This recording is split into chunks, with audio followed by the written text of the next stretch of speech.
This just in, the Darlene 3 fire has now spread to 2,600 acres. Containment still sits at 30%. Firefighters expected this to grow. Isabella Warren begins our team coverage this evening with updates on the firefight. It's day 2 out here at the Darlene 3 fire in LaPine.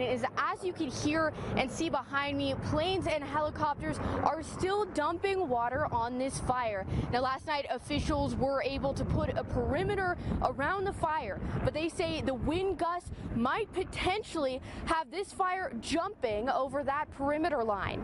Fire crews from Lane, Wallowa, and Marion counties are involved in the firefighting effort, setting up camp at the LaPine Middle School. 6 task forces have responded, joining firefighters from LaPine and Bend, along with the U.S. Forest Service. Task force through OSFM that are out with our communities and in the areas where the homes are, making sure that they're protected as needed, and looking to make sure there was no damaged homes or properties at this point. Governor Tina Kotek's Emergency Conflagration Act freed up funding for more air and ground resources. The firefighting effort is being led by the Central Oregon Type 3 team and the Oregon State Fire Marshal. We'll continue to order resources as needed. We have the great team out there right now. Our operations folks are out there seeing if they have what we need to keep it in its footprint today. The Darlene 3 fires started around 2 Tuesday afternoon and quickly grew from 50 acres to more than 1,000 by nightfall. Wind gusts of about 30 miles an hour, heat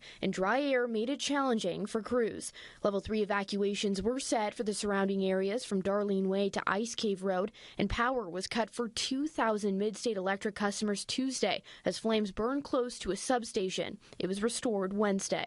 Yeah, so from my understanding, when I was from up there a little bit of the ways before the sheriffs booted us out, is that there was a homeless camp that caught on fire. News Channel 21 obtained what a neighbor says is footage of a homeless camp on fire in the area Tuesday around the time the fire was reported. Propane tanks can be heard exploding. What the Holy. We can't jump to any conclusions, especially when there's an active fire investigation. We need to let the professionals find out what happened, and then we can report further on the actual facts. This isn't the first time the area has been hit by fire. 3 years ago, News Channel 21 reported on the Darlene fire, which reached 700 acres, destroying 2 homes. The cause was traced to a campfire at a homeless camp. Just last week, the Darlene 2 fire ignited in the same area, but was put out quickly. Fire season is here, so everybody can just do their part to help us stay safe here in Central Oregon. Now, right now, this fire is really depending on those winds and the weather going into the next few days. And so far, the acreage has grown, so this wind is really taking effect on the fire. Did they give you any kind of hint as to maybe when containment would be achieved? They said there's no way that this can be contained within just a few days. It's probably going to last through the end of the week. All right, Isabella, thank you very much.